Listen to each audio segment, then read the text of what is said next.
Nice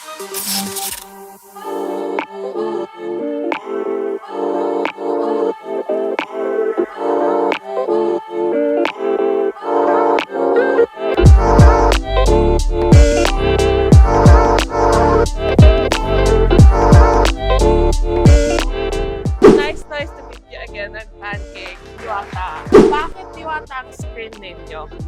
Dati kasi akong beauty queen. Actually, para sa hindi nakakaalam, nagulat kayo, no? Nagulat nga din ako eh. So, Diwata is my screen name yan pag sumasali ako sa mga gay beauty pageant before. Kaya ngayon, dinala ko na siyang Diwata kasi nakilala din ako Diwata Paris. Halimbawa ulit, miski pang Kalawakan. Sa mga ganyan. Nag-message sa akin ng Korean president. Ha? Natanong sa akin, may balak ka bang tayo ng Diwata Paris sa Korea? Sure, why not, di ba? Kung bibigyan ako ng pagkakataon na kaya naman namin magtayo doon, bakit hindi, di ba? Para matikman naman ng mga Koreano kung gaano kasarap ang Diwata Paris overload. Lalong-lalo na si Diwata kung gaano kasarap. Ano ang formula ng Diwata Paris overload? Bakit sikat siya? Siguro dahil nga din sa kasipagan ko sa buhay, tapos lumalaban naman tayo ng patas, nakilala tayo sa social media, sa mga vloggers, so kaya siguro ganon. So first, how did you think of Paris? Actually, hindi muna Paris yung tinda ko. Nag-start ako during pandemic, sigarilyo, kape, soft drinks muna. So, pero syempre dahil nauso yung Paris at nakahiligan ko, sa tulong na din ng friend ko, kasi dati hindi ako marunong mag-Paris eh. Meron akong friend na magaling magluto, lalong-lalo na sa Paris, doon ko na-adapt yung pagpa-Paris ko. So, kumbaga parang habang nagluluto siya, magkasama kami, pinag-aaralan ko. So, hanggang ngayon wala na yung friend ko. So, na-adapt ko yung pagluluto sa Paris sa kanya. So, doon ako nag-start. Sino ang kapares mo sa buhay na yon?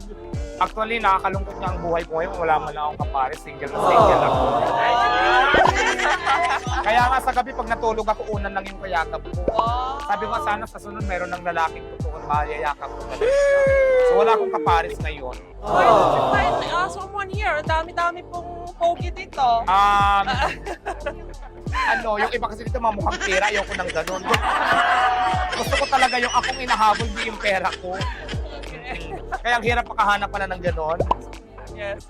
How many branch meron kayo and how many employees? Sa Pasay pa lang at saka dito ngayon yung bago bubuksan natin. Pero plano naman ni Diwata is one talaga ng sa buong Pilipinas yung Diwata Paris. So, kung naman success kami sa mga plano namin. So, ngayon mayroon pa lang tayo 2 branch, Diwata, Pasay at saka Quezon City. So, ang mga employees naman natin, okay naman, meron na din, marami tayong natutulungan. So, ayoko muna silang i-reveal kasi, pero marami naman tayong natutulungan talaga. Ano pa ang gusto ng isang Diwata? Ayan, gusto ko talaga ma-improve, makabili ng gusto ko sa buhay, matupad ko yung mga pangarap ko, magkaroon ako ng bahay na sarili, has-owned na free title. So, yun lang naman. Makakain ako ng 3 beses ng araw kasama yung pamilya ko, yung family ko, makatulong. So, yun ang mga pangarap ko sa buhay. Simple lang. Binigyan ka ni Rosmar. Can you mention her here? Yeah. Ng pera, bahay at kotse, sana all. So, may kapalit ba yun? Or sobrang nagagandaan siya sa'yo? Wala yung kapalit lahat. Sobrang nagandaan lang siguro sa akin. Kaya yun, wala namang kapalit. Wala naman ang hindi mga kapalit. So, bigay lang naman. Actually, ang binigay sa akin ni Madam Rosmar, 1 million cash. Tapos yung container house. Tapos wala namang kotse. So, yung kotse, ibang company nagbigay doon sa akin. Pero aside from that, marami pa siyang naitulong sa akin. Nakilala ko sa mga sponsors niya, na nag-sponsors ko na rin, nakatulong din sa akin sa ngayon. So malaking part din, malaking bagay din sa buhay ko sa Rosmar. This is my personal question. Is it okay if I ask na, where do you plan to spend that 1 million? Actually, i-spend ko yan talaga pag kailangan na talaga.